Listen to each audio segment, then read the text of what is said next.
The WaterCar electric vehicle, the £130,000 boat that you can drive at home. For over 100 years, people have tried to build the perfect amphibious car. Most of them look strange, some of them were slow, and a few of them were basically boats wearing number plates. But this is different. This is the WaterCar EV, a luxury amphibious vehicle that claims to be both a street-legal electric car and a proper 19-foot boat. It drives on land, it launches into the water, and then at the push of a button, it becomes the kind of toy you'd expect to see outside a Billionaire's lake house. And the best bit, you don't need a trailer, because the trailer is the car. Anyone who's ever owned a boat knows the dream and the reality are two different things. The dream is crystal blue water, sunshine, and effortless freedom. The reality is usually a trailer, a reversing camera, a queue at the slipway, and at least one person shouting, "Left! No, your other left!" And that's the problem WaterCar is trying to solve. Instead of towing your boat to the water, launching it, parking the trailer, and then doing the whole thing again in reverse at the end of the day, the WaterCar EV simply drives itself into the water. WaterCar describes it as boat ownership simplified. No trailers, no delay, no fuss. The company says the WaterCar EV can travel between land and water with the transformation happening at the push of a button. And that's the clever bit. It's not just a gimmick for a car show stand. It's trying to remove the most annoying part of boat ownership. Although let's be honest, if you turn up at the local marina in one of these, nobody's going to be admiring your sensible transport solution. They're all going to be thinking the same thing. What on earth is that? And why do I suddenly want one? The WaterCar EV is not a supercar. It's not a speedboat pretending to be a car. And it's not one of those old amphibious machines. It's a modern luxury amphibious vehicle built around two completely different jobs. On land, it's a low-speed electric vehicle. On water, it's a 19-foot boat powered by a 115 horsepower Mercury Pro XS outboard engine. WaterCar says it can reach up to 35 miles per hour on the water, while its road speed is limited to 25 miles per hour under American low-speed vehicle regulations. That means I'd be able to overtake him in my Citroen Ami. So no, you're not going to be blasting down the motorway in it. This is more Beverly Hills to the beach than Birmingham to Blackpool. But that's the point. It's designed for private communities, lake houses, coastal towns, marinas, resorts, and extremely wealthy people who look at a normal boat and think, nice, but can I drive it home and park it up my driveway? The design's where the WaterCar starts to make sense. From the side, it has the stance of a chunky open-top leisure vehicle. From the front, it looks a bit like a beach buggy, and from the back, the boat part becomes obvious. You get wheels, lights, indicators, seat belts, and road-going equipment. But underneath all of that is a proper marine hull. WaterCar says the EV uses a fully aluminium unibody hull, which is epoxy coated and filled with US Coast Guard foam, helping make it virtually unsinkable. Amphibious vehicles have a very difficult job. A car wants a low centre of gravity, suspension, tyres, steering, and a crash structure. A boat wants buoyancy, stability, hydrodynamics, and the ability to plane across the water without behaving like a shopping trolley in a swimming pool. The WaterCar has to do both, and that's why it's so interesting. It's not just a rich person's toy, it's a packaging problem on wheels, and also on water. How does it actually work? On land, the WaterCar EV is driven by electric propulsion and legally treated as a low-speed vehicle in the United States. On water, it behaves like a sport boat, using that Mercury outboard engine to push it along. The company says the transition from car to boat is done at the push of a button. 1 minute you're cruising along the road, the next you're floating away from the slipway.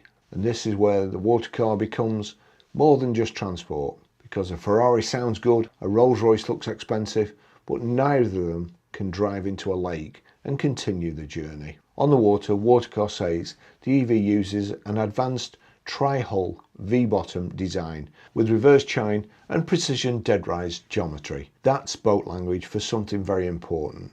It's designed to plane quickly, hold its angle, and feel more stable through chop and boat wakes. In simple terms, it should feel less like a floating car and more like a proper small performance boat.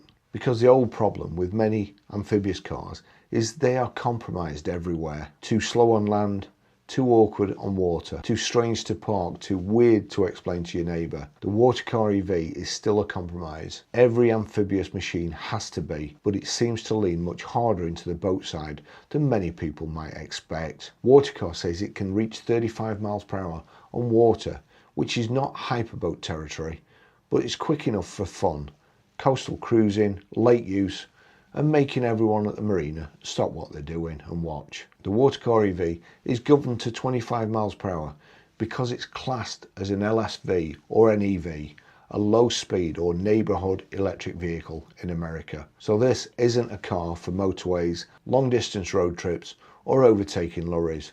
It's more like a luxury golf cart that can float. But for the right owner, that makes sense. Imagine a lakefront home. You drive from the garage to the water, you launch yourself, you spend the afternoon boating, then you drive back home. No trailer, no tow car, no marina, just one machine doing two jobs.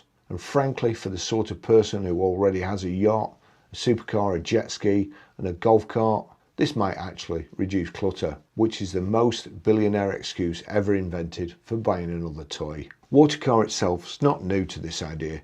The company was founded by Dave March in Southern California, with WaterCar becoming known for its earlier amphibious creations, including the Panther and the record-setting Python prototype. The earlier WaterCar, Python, reportedly set a Guinness World Record as the world's fastest amphibious vehicle, with very serious performance for something that could drive on land and run on water. Then came the Panther, which looked more Jeep-like, more off-road and more outrageous. It became one of those machines that car people couldn't ignore. Not because it made perfect practical sense, but because it asked a very dangerous question. What if the road didn't have to end at the shoreline?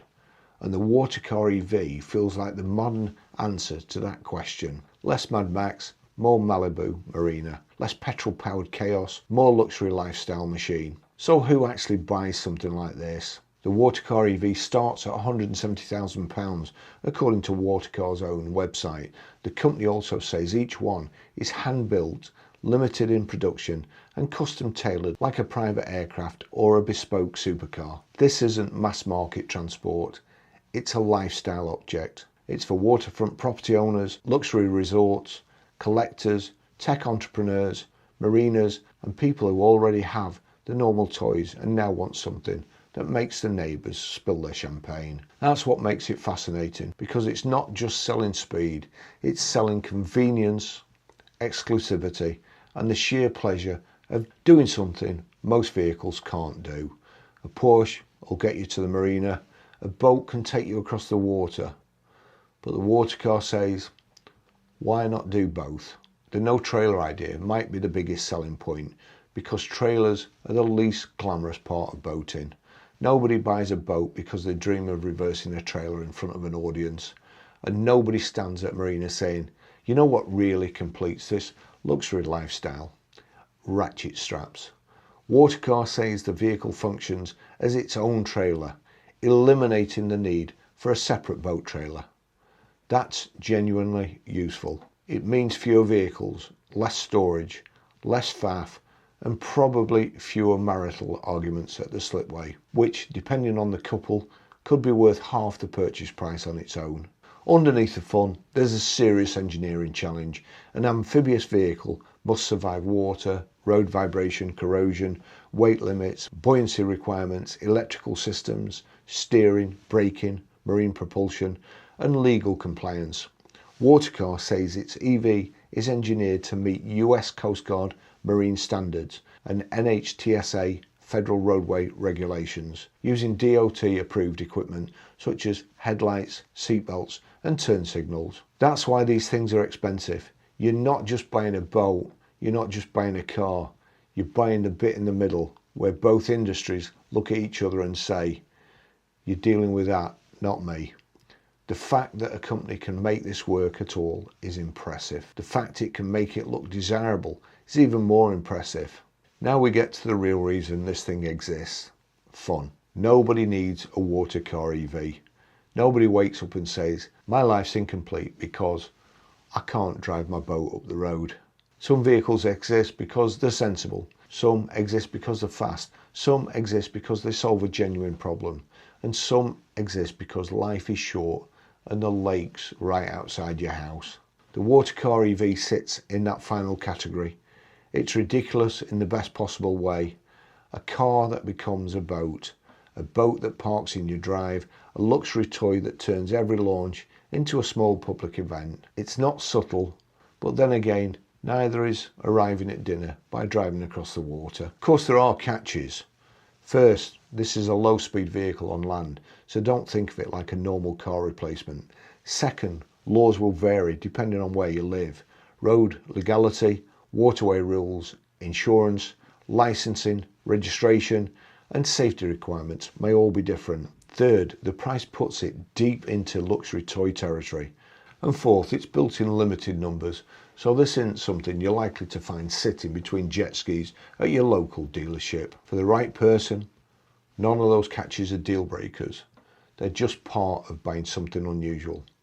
And let's be honest, if you're seriously considering a £170,000 Amphibious electric boat car, you probably stopped worrying about normal logic several purchases ago.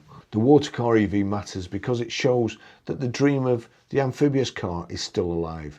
For decades, people have been fascinated by the idea of a vehicle that refuses to stop at the water's edge.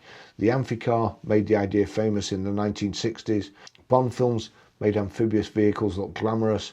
Military machines made them practical, but luxury amphibious vehicles have always been difficult to get right. Too slow, too ugly, too compromised, too expensive. The WaterCar EV does not make this idea cheap, but it does make it look desirable, and that might be the real breakthrough. This isn't being sold as emergency transport or weird engineering curiosity. It's been sold as a lifestyle machine, something for the person who wants the journey itself to become the event. Is the WaterCar EV sensible? No. Is it affordable? That would also be a no. Is it the sort of thing most people need? Absolutely not.